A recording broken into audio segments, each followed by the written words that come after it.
A'udzubillahiminasyaitonirrajim. Bismillahirrahmanirrahim. Surat Al-Balad. Allah menunjukkan kepada kita ayat pertama, la uqsimu bihadzal balad. Allah bersumpah atas nama negeri ini.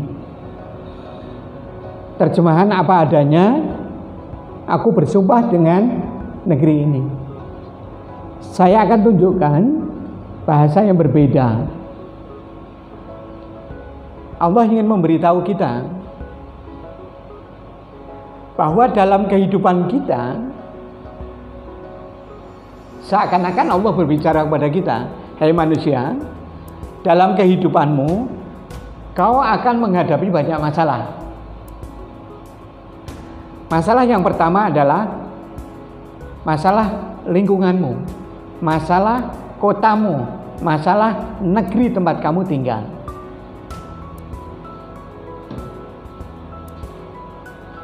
Bisa merasakan? Bisa merasakan ya? Allah berbicara, cobalah kamu perhatikan negeri tempat kamu tinggal. Kamu mesti nanti akan mendapati masalah yang banyak di situ. Kemudian pada ayat 2 Allah berfirman, wa anta, dan kamu sendiri, hilum bihadzal balad, sebagai warga negara. Kamu pun nanti akan melihat masalah itu muncul dari dirimu sendiri. Yang pertama tadi Allah tunjukkan bahwa masalah itu akan muncul dari lingkungan kita.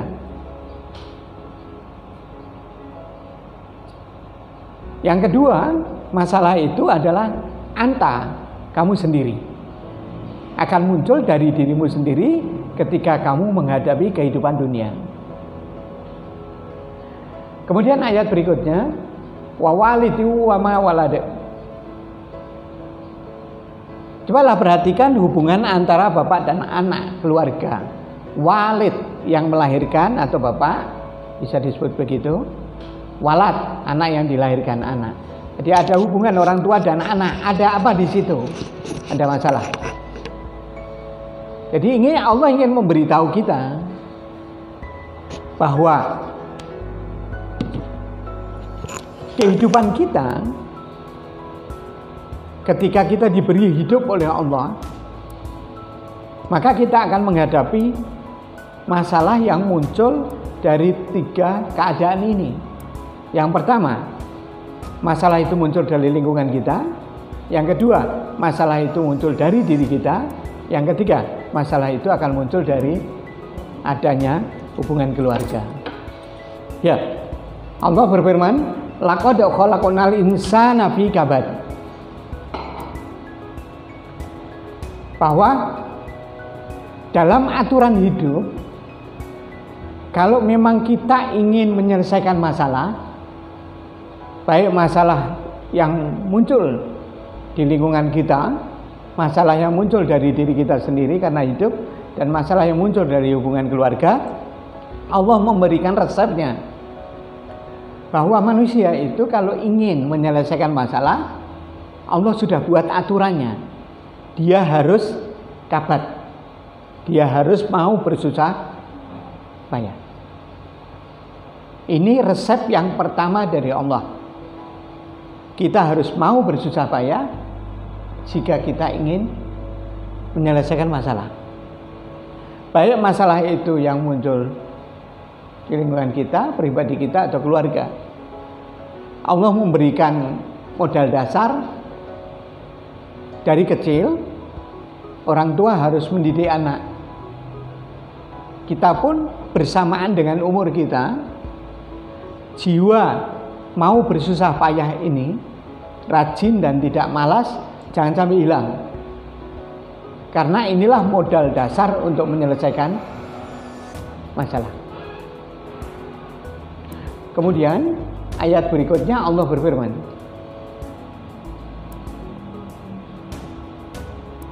ada orang yang berkata, saya sudah bersusah payah,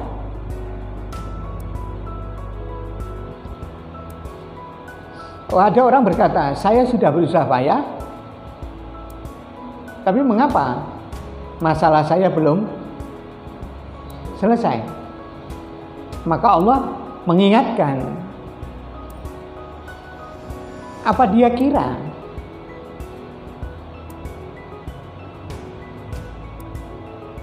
tidak ada yang lebih kuat dari dia? Apa dia kira tidak ada zat yang akan menolong dia? Apa dia kira dia cukup dengan tenaganya sendiri untuk menyelesaikan masalah?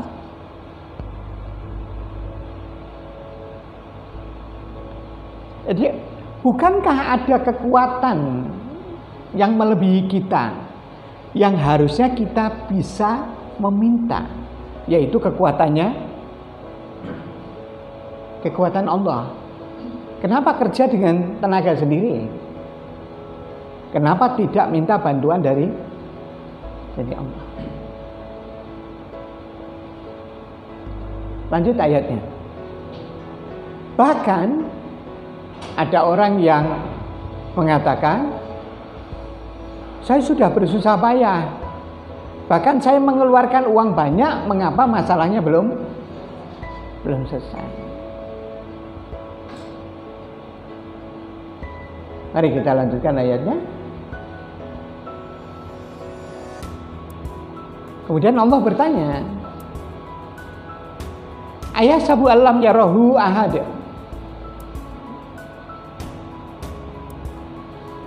Apa dia tidak tahu bahwa ada zat yang selalu melihat dia, yang seharusnya dia minta pertolongan zat itu, yaitu Allah.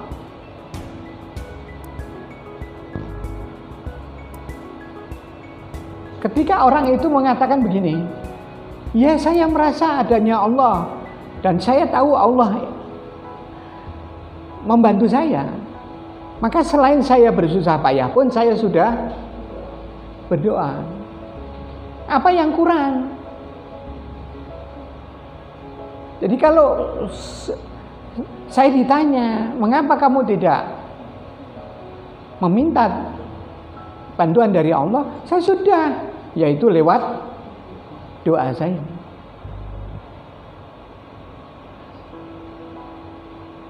Maka Allah hanya mengingatkan saja. Sebetulnya kamu sudah baik. Kamu sudah bersusah payah itu sudah baik. Kamu berdoa itu sudah baik.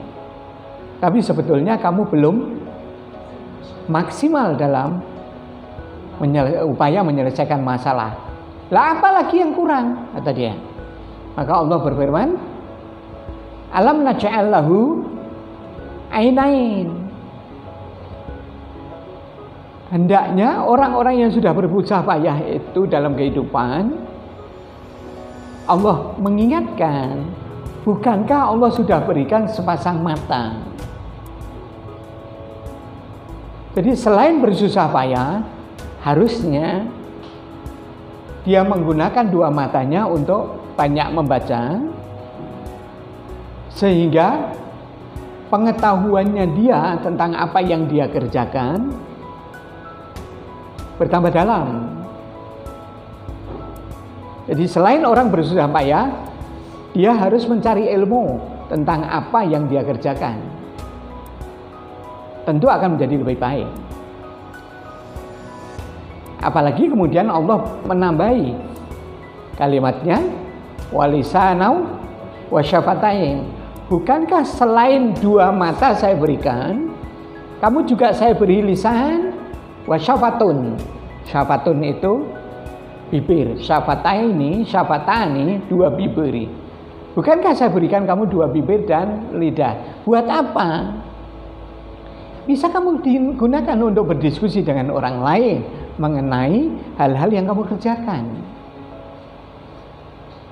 Jadi resep hidup itu selain mau bersusah payah untuk menyelesaikan masalah yang ada, harus banyak baca sehingga pengetahuan bertambah, juga menggunakan lidah dan dua bibir untuk ya, untuk berkumpul dengan banyak orang, kemudian berdialog dengan orang, berdiskusi dengan orang. Inilah yang Allah ajak kita lewat surat Al-Balad ini. Jadi persiapan tiap anak manusia, tiap kita semua dalam menghadapi masalah, yang pertama harus muncul dalam jiwa, atau kalau menghadapi anak-anak kita harus munculkan jiwa apa yang pertama? Mau bersusah payah, kabat, rajin, tidak malas. Insya Allah orang yang rajin tidak malas itu dia akan terampil dalam kehidupannya. Kemudian selain dia mau bersusah payah, dia harus mau banyak membaca sehingga dia banyak ilmu dan dia tambah pandai. Yang ketiga, dengan menjalin kerjasama dengan banyak pihak, dia akan banyak pengalaman. Karena pengalaman orang lain akan dia lebih ketahui lagi daripada pengalamannya dia sendiri akibat rajinnya dia. Ini sampai ayat 9. Jadi untuk memunculkan 3 hal tersebut, yaitu rajin, banyak baca, dan membentuk jaringan, memang tidak mudah. Tidak mudah. Perlu upaya yang keras. Orang dewasa pun banyak yang rajin tapi dalam hal membaca kurang. Ada juga orang-orang yang rajin banyak baca tapi serawungan dengan orang lain kurang. Nah, Allah meminta 3 hal ini. Maka kita perlu mengingatkan anak-anak kita untuk punya 3 jiwa ini, sehingga dia bisa belajar untuk menyelesaikan masalah dengan 3 modal yang Allah berikan ini. Sampai di sini, sampai di ayat 9 ini sudah jelas. Jadi untuk menyelesaikan masalah, kita butuh berupaya keras, memunculkan jiwa rajin, memunculkan jiwa ingin banyak membaca, dan memunculkan jiwa ingin selalu berdiskusi dengan orang lain. Di sini saya tuliskan, ada orang yang sadar tentang hari ini, dia berupaya keras. Tapi ada juga orang yang malas-malesan. Jadi untuk menyelesaikan masalah, ada orang yang bersikapnya berapa? Mensikapi ya 2 ini. Ada yang sungguh-sungguh berupaya, ada yang enak-enakan. Maka pada ayat 10 Allah berfirman apa? Wahadainahun najdain. Tiap manusia diberi ilham oleh Allah 2 jalan. 2 jalan. Jalan yang pertama apa? Ya tadi itu. Susah payah. Mau susah payah untuk rajin, untuk banyak baca, untuk punya jaringan. Jalan yang kedua, ya malas-malasan ini. Itu sudah ditawarkan oleh Allah. Allah berfirman, najdain. Ditawarkan oleh Allah 2 jalan ini. Mau pilih mana? Mau pilih malas-malasan ya silakan. Mau pilih menempuh cara yang Allah sampaikan kepada kita ya silakan juga. Nah, pada ayat 11-nya Allah memberitahu kita. Jadi saya ulang lagi pada ayat 10 ini. Melalui ayat 10 ini Allah menegaskan, Allah sudah sediakan 2 pilihan bagi manusia. mau bersusah payah untuk mewujudkan 3 hal, baik karena mengikuti aturannya Allah, atau mau enak-enakan. Nah, pada ayat 11 Allah ingatkan kita. Ayat 12. Maaf, ayat 12. Pada ayat yang 11, pada ayat 11 Allah mengatakan falak tahamal awwah. Tahu enggak kamu manfaat dari naik ke arah yang sukar itu? Maaf ya, ini ada kelewatan satu ayat. Jadi Allah bertanya kepada kita bahwa untuk memunculkan jiwa rajin, untuk memunculkan jiwa mau banyak baca, mau berkomunikasi itu susah, seperti orang mendaki. Maka kemudian Allah bertanya kepada kita, kamu tahu tidak manfaat susah payahmu itu? Wa ma adraka mal aqabah. Tahu tidak jalan mendaki lagi sukar? Manfaatnya apa? Banyak baca, rajin, berkomunikasi dengan orang, manfaatnya apa? Maka ayat berikutnya Allah jelaskan. Manfaatnya adalah fakku raqabah.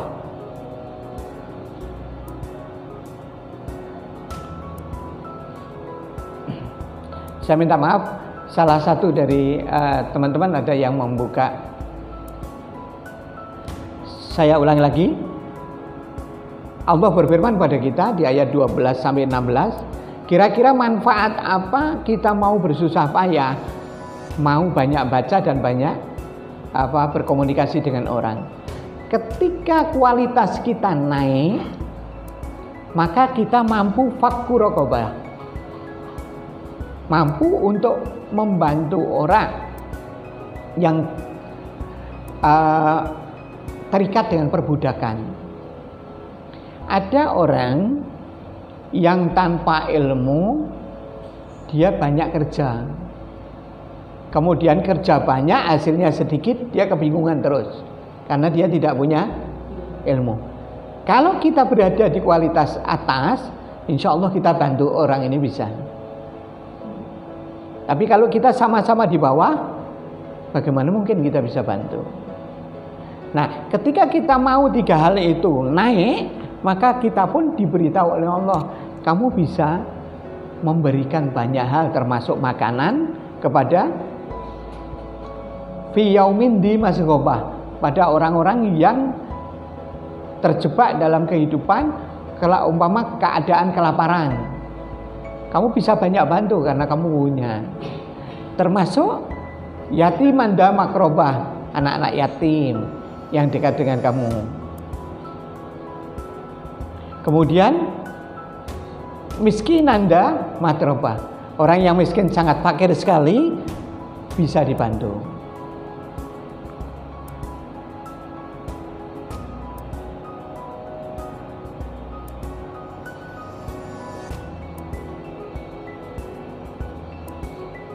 Coba masing-masing yang ada di rumah minta tolong suaranya dimatikan semua aja.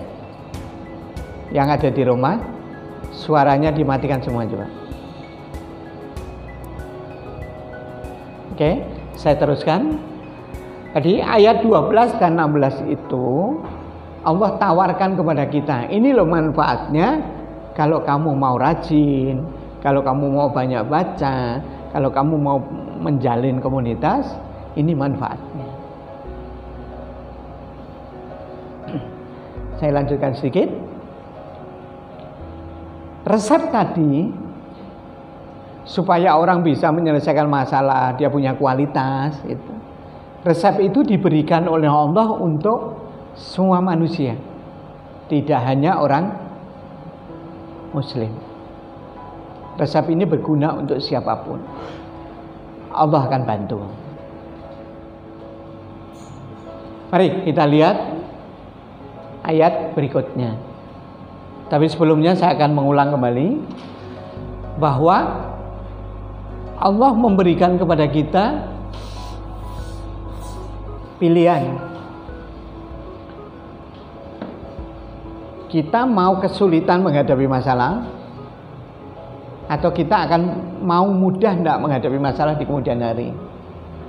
Kalau ingin mudah di kemudian hari dalam menghadapi masalah, ya kita harus membantu diri sendiri dalam meningkatkan kualitas diri, yaitu rajin, banyak baca, dan membentuk jaringan. Tapi ingat bahwa bantuan Allah ini jangan dikira hanya untuk orang muslim. Ini juga akan diberikan oleh Allah barang siapa yang rajin, banyak baca, punya komunitas, orang non muslim pun akan dibantu oleh Allah.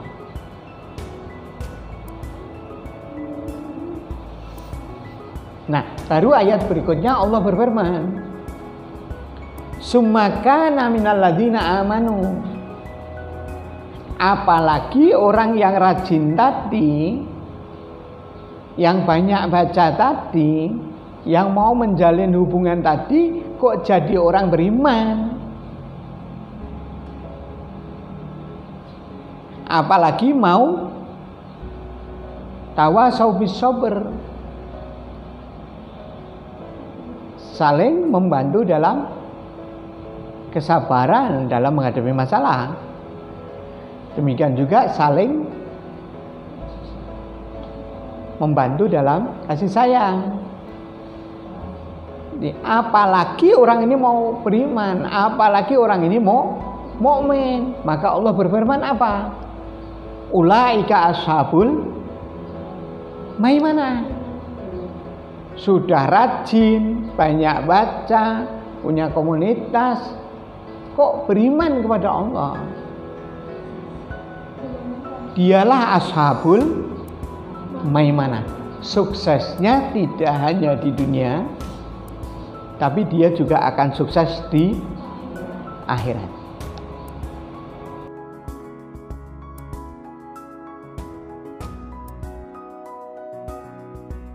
Pada ayat awal Allah jelaskan kepada kita bahwa coba perhatikan lingkungan tempat kamu tinggal. Pasti nanti kamu akan menghadapi masalah lingkungan itu. Demikian juga dirimu sendiri. Berkembangnya zaman pasti akan muncul masalah. Ini seakan-akan Allah bicara pada anak-anak muda. Pada anak-anak muda. Kita bisa mengambil kesimpulannya. Kemudian anak-anak itu diberitahu, nanti ketika kamu punya keluarga, masalah itu akan semakin besar. Jadi bahasanya begini. Yang pertama, kamu akan menghadapi masalah lingkunganmu. Sementara masalah dirimu dan keluargamu, orang tuamu yang nanggung. Tapi kalau kamu keluar dinakali anak, gimana? Orang lain gimana? Itu akibat lingkungan. Kemudian Allah berfirman, nanti pun bertambah usia, kamu akan menghadapi masalah dirimu sendiri. Kemudian bertambah usia, kamu akan menghadapi masalah keluarga. Nah, kemudian Allah memberitahu 3 hal itu bisa selesai kalau orang itu mau bersusah payah. Belajar rajin dari masa kecil. Jangan malas. Jadi orang tua kalau punya anak yang dipupuk dalam kehidupan yaitu sifat rajin. Ini pertama harus dimunculkan. Kemudian selain sifat rajin, Allah memperlihatkan di ayat 8 yaitu menggunakan ainun 2 mata untuk banyak baca. Kemudian selain banyak baca dan rajin, juga punya komunitas. Belajar untuk selalu banyak tukar diskusi, tukar pendapat dengan orang lain, jangan diam aja. Nah, rajin, banyak baca dan mau mencari teman diskusi, inilah cara menyelesaikan masalah. Orang rajin akan muncul sifat terampilnya. Orang banyak baca akan muncul tambahan ilmu kepandaiannya. Orang mau serawungan dengan orang lain, dia akan tambah pengalaman. Selain bertambah dari pengalamannya sendiri, dia akan mendapatkan pengalaman dari orang lain. Nah, resep ini Allah berikan tidak hanya untuk orang Islam saja, orang non-Muslim pun bisa sukses dengan hal-hal ini semua. Nah, kemudian Allah mengingatkan orang Islam, apalagi dia mau beriman, sudah rajin, banyak baca, punya komunitas, kok dia beriman, maka Allah mengatakan dialah ashabul maimanah. Hidupnya bukan hanya sukses di dunia, di akhirat pun dia sukses. Silakan direnungkan kembali, nanti kita bisa diskusikan insya Allah Sabtu yang akan datang. Saya kira ini dulu. Billahi taufiq wal hidayah. Assalamualaikum warahmatullahi wabarakatuh.